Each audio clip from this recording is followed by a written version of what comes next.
Hey guys, Alex here from MovieBuzzers.com bringing you my next video review. Today I'm going to be talking to you about the ridiculous, utterly insane movie Mutant Girls Squad.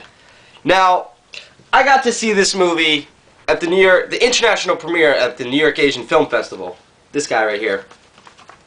And holy shit balls. Nothing could have prepared me for this movie. Nothing. Unless I had seen any of the director's prior films. Because Noboru Iguchi, who directed Robo-Geisha, Yoshihiro Nishimura, who directed Tokyo Gore Police, and Tak Sakaguchi, who directed Death Trance, all came together for this trifecta of a mindfuck. And it's so difficult to describe this movie. But I'm going to get into the details of it, and you can start letting your imagination run a little wild.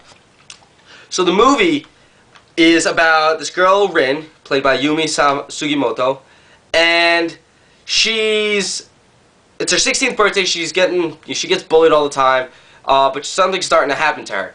And so one day she goes home, and after realizing that her hand turned into like a metal claw, kind of like Wolverine, except it's all metal, no fingers anymore. And then she goes home, and her parents say, "Oh, we have a surprise for you." So the parents say, or the dad goes up to her and is like, "You know, Rin, I'm part of the Hysterical clan." He shows her his mutant powers, I guess, and she's freaking out.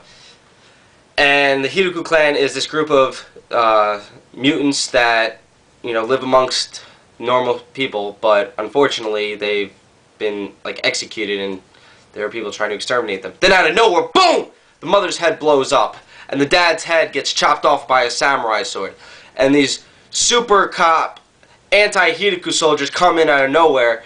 They have these helmets, and on the helmets they have this nose piece, and the nose piece comes out like 4 inches. And that's the machine gun. It's like an Uzi. They just go, and that's how they try and kill people. Very ineffective on the mutants, though.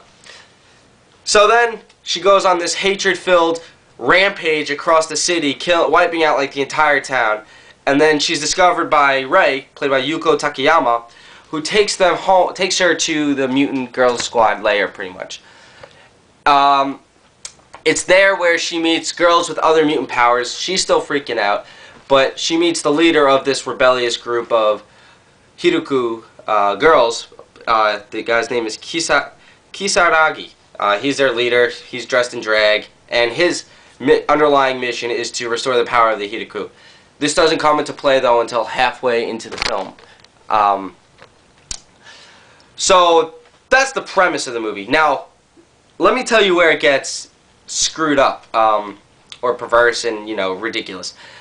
So some of the superpowers of these cute Japanese girls, go beyond the level of the imagination that I've ever had. I'll say that. One of the girls is a busty girl, and she's got 2 swords coming out of her nipples, so she's got to fight like this. Then you have this other girl who's got a chainsaw that comes out of her asshole. So, think about it for a second, soak it in, because in order to fight, she literally has to bend over, run backwards, and go like this with a chainsaw coming out of her ass. So, those are 2 of the extreme examples of mutant powers in this film.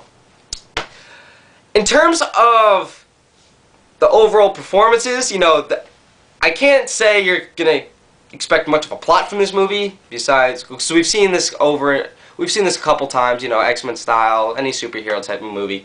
The directors, though, did a fantastic job coordinating the acting with the effects.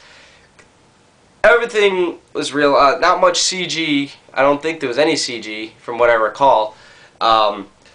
It was gory, though. There were points where, you know, girls would slash in other dudes, and their faces would split into 3, and you'd see the inside of their brain, people blowing up internally, blood, guts flying everywhere. Then you have all these sexual innuendos, like this guy had a sword stomach, and he's like, "Oh no, it's hard, alright, let's get hard now." Oh, and then it would drop. So you can imagine the sexual innuendos there. But this perverse, radical movie is my first real foray into this genre, and I'm hooked. Definitely not for everyone. Well done to the directors for coming. I don't know how they did it. But apparently it's very reminiscent of Tokyo Gore Plays, if you've ever seen that. Definitely watch with a group of people because it's going to make the experience a lot more fun. Everyone in the audience that I was in was cheering, going, "Oh, yeah! What?" So, just like, oh.